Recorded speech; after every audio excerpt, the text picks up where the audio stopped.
আসসালামু আলাইকুম ওরহমতুল্লাহি ওবারাকাতুহু। মহান আল্লাহ তার প্রতিটি বান্দাকে পাপ থেকে ফিরে আসার সুযোগ দেন, নির্দিষ্ট সময় পর্যন্ত ছাড় দেন। এই ছাড় পেয়ে যারা নিজেকে শুধরে নেয় এবং তওবা করে, তিনি তাদের ক্ষমা করেন। আর যারা ছাড় পেয়ে পাপের মহাসাগরে ডুব দেয়, নির্দিষ্ট সময়ের পর তাদের পাকড়াও করেন। তখন আর আল্লাহর আযাব থেকে পরিত্রাণ পাওয়ার কোনো সুযোগ তাদের থাকে না। পবিত্র কোরআনে মহান আল্লাহ বলেন, বলো আমার প্রতিপালক অবশ্যই প্রকাশ্য ও গোপন অশ্লীলতা, পাপ, অন্যায়, বিরোধিতা, আল্লাহর অংশীদার স্থির করা, যেই ব্যাপারে তিনি কোনো প্রমাণ নাজিল করেননি। আর আল্লাহ সম্পর্কে তোমাদের অজ্ঞতাপ্রসূত কথাবার্তা নিষিদ্ধ করে দিয়েছেন।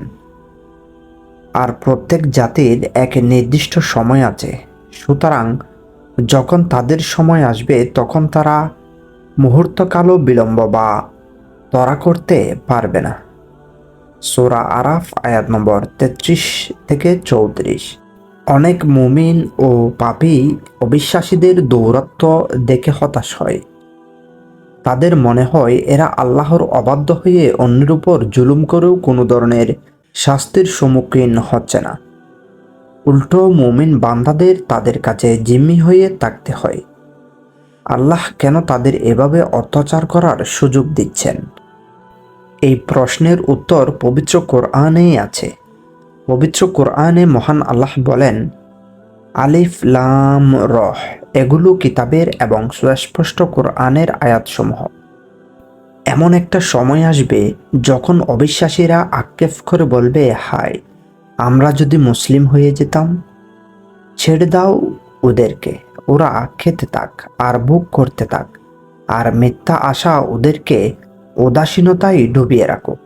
শীঘ্রই ওরা ওদের আমলের পরিণতি জানতে পারবে। আমি কোনো জনপদকে তার নির্দিষ্ট কাল পূর্ণ না হওয়া পর্যন্ত ধ্বংস করি না। কোনো জাতি তাদের সুনির্ধারিত সময় থেকে আগে বাড়তে পারে না, আর পেছাতেও পারে না। সূরা হিজর আয়াত নম্বর 1 থেকে 5। অর্থাৎ অবিশ্বাসী ও জালিমদের দৌরত্ব চিরস্থায়ী নয়। তাদেরকে মিথ্যা আশা, অহংকার ও উদাসীনতা অন্ধ করে রেখেছে, যার জন্য পরকালে তারা আফসোস করবে। যখন আফসোস করে আর কিছুই করার থাকবে না। এর বিপরীতে যেসব মুমিন একনিষ্ঠভাবে আল্লাহর ইবাদত করে, আল্লাহর আদেশ মানতে গিয়ে কখনো কখনো শারীরিক মানসিক অত্যাচারের শিকার হয়, অবিশ্বাসী ও পাপীদের তাচ্ছিল্যের শিকার হয়, তাদের ব্যাপারেই নবী করিম সাল্লাল্লাহু আলাইহি ওয়াসাল্লাম বলেছেন, জান্নাত ও জাহান্নামের মধ্যে তর্ক বিতর্ক হলো। জান্নাত বলল, গরিব, মিসকিন ও দুর্বল ব্যক্তি আমার মধ্যে প্রবেশ করবে। আর জাহান্নাম বলল, যত স্বৈরচারী, জালিম ও অহংকারীরা আমার মধ্যে প্রবেশ করবে। আল্লাহ তাআলা জাহান্নামকে বলেন, তুই আমার আযাব, আমি তোর দ্বারা যার থেকে ইচ্ছা প্রতিশোধ গ্রহণ করব। আর তিনি জান্নাতকে বলেন, তুমি আমার রহমত, আমি তোমার দ্বারা যাকে ইচ্ছা উপকৃত করব। মহান আল্লাহ বলেছেন, নিশ্চয় তিনি পথ বাতলে দিয়েছেন। এবার যে চাই কৃতজ্ঞ হবে আর যে চাই কুফরি করবে। মানুষকে তিনি চিন্তার স্বাধীনতা দিয়েছেন। মানুষ আল্লাহ প্রদত্ত কর্মশক্তি প্রয়োগে স্বাধীন ইচ্ছাশক্তির অধিকারী। কারণ হাসরের দিন মানুষের বিচার হবে। যেহেতু বিচার হবে, সেহেতু তাকে স্বাধীনতা না দিলে বিচার কিভাবে হবে? ভালো মন্দ শিক্ষা দিয়ে পূর্ণ স্বাধীনতা দেওয়া হয়েছে, যেন সকল কাজের পরিপূর্ণ হিসাব নেওয়া যায়। সুতরাং কৃতজ্ঞ হওয়া ছাড়া উপায় নেই। বান্দার প্রতি মহান আল্লাহর এইসব রহমত ও এহসানের জন্য ইমানের প্রথম দাবি হলো, বান্দা জবানে আল্লাহর অবিরাম প্রশংসা করবে আর অবনত মস্তিষ্কে শারীরিক প্রতিটি অঙ্গ প্রত্যঙ্গ দ্বারা তার অনুগত প্রকাশ করবে। মহান আল্লাহ কত বড় মেহেরবান যে বান্দা যদি আল্লাহর প্রশংসা ও অনুগত্য করে, আল্লাহ বান্দাকে সঙ্গে সঙ্গে স্মরণ করবে বলেন ঘোষণা দিয়েছেন। আল্লাহ বলেন, যদি তোমরা আমাকে স্মরণ করো তবে আমিও তোমাকে স্মরণ করব, আর আমার শুকরিয়া আদায় করো, আমার অবজ্ঞা করো না। সূরা বাকারা আয়াত নম্বর 152। পাশাপাশি আল্লাহর কৃতজ্ঞতা ও প্রশংসায় আল্লাহ তাআলা বান্দার প্রতি তার নিয়ামত বাড়িয়ে দেওয়ার ঘোষণা করেছেন। আর যদি এর ব্যতিক্রম হয় তবে তার জন্য কঠোর শাস্তির ঘোষণাও রয়েছে। মহান আল্লাহ বলেন, যখন তোমাদের পালনকর্তা ঘোষণা করলেন যে যদি কৃতজ্ঞতা স্বীকার করো তবে তোমাদেরকে নিয়ামত আরো দেব, এবং যদি অকৃতজ্ঞ হও তবে নিশ্চয় আমার শাস্তি হবে কঠোর। সূরা ইব্রাহিম আয়াত নম্বর 7। মনে রাখতে হবে, নিয়ামতের মালিক আল্লাহ, দুনিয়ার সব অনুগ্রহের মালিকও আল্লাহ। সুতরাং মালিকের অনুগ্রহ স্বীকার করাই রয়েছে আনন্দ ও পুরস্কার।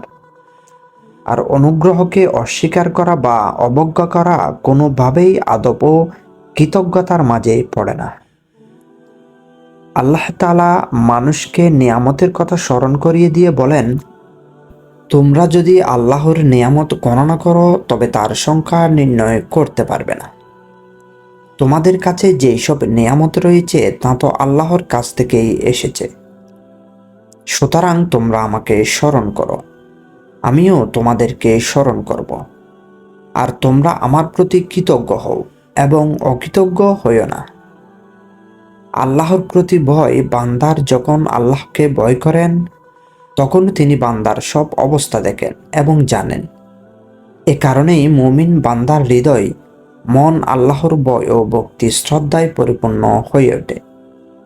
মুমিন বান্দা যখনই কোনো অন্যায় বা অবাধ্য কাজ করে ফেলে তখনই আল্লাহর কাছে লজ্জিত হয়।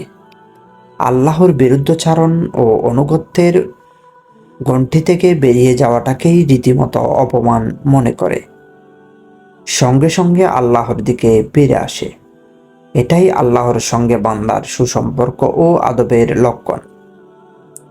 কেননা মুমিন বান্দা যখনই আল্লাহ কোনো অবাধ্যতায় জড়িয়ে যায় তখনই তার মনে হতে থাকে যে আল্লাহ তাআলা তাকে দেখছেন। আল্লাহর সেই ঘোষণার কথাও মুমিনের স্মরণ হয়ে যায়, যে বান্দাকে উদ্দেশ্য করে আল্লাহ বলেছেন, তোমাদের কি হলো যে তোমরা আল্লাহর শ্রেষ্ঠত্বের পরোয়া করছো না, অথচ তিনি তোমাদেরকে সৃষ্টি করেছেন পর্যায়ক্রমে। অন্যত্রে মহান আল্লাহ আরও বলেছেন, আর তিনি জানেন তোমরা যা গোপন করো এবং তোমরা যা প্রকাশ করো।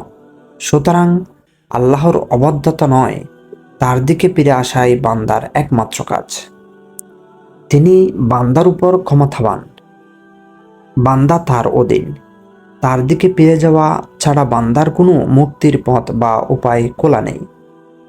আল্লাহ বলেন, এমন কোনো জীব জন্তু নেই যে তার পূর্ণ নিয়ন্ত্রণাধীন নয়, এবং আল্লাহর উপরেই তোমরা নির্ভর করো, যদিও তোমরা মুমিন হও।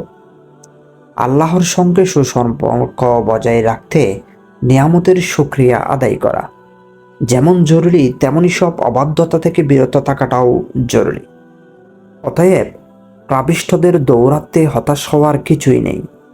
প্রকৃত সফল তো তারাই যারা পরকালীন সফলতা পাবে। তাই দুনিয়ার মরীচিকার পেছনে না ছুটে মহান আল্লাহর ইবাদতে মগ্ন থেকে পরকাল সাজানো মুমিনের কাজ। মৃত্যু বা চূড়ান্ত আযাব আসার আগেই কৃতপাপ থেকে মহান আল্লাহর কাছেই তওবা করার প্রকৃত বুদ্ধিমানের কাজ। মহান আল্লাহ আমাদের সুবুদ্ধি দান করুক। আমিন।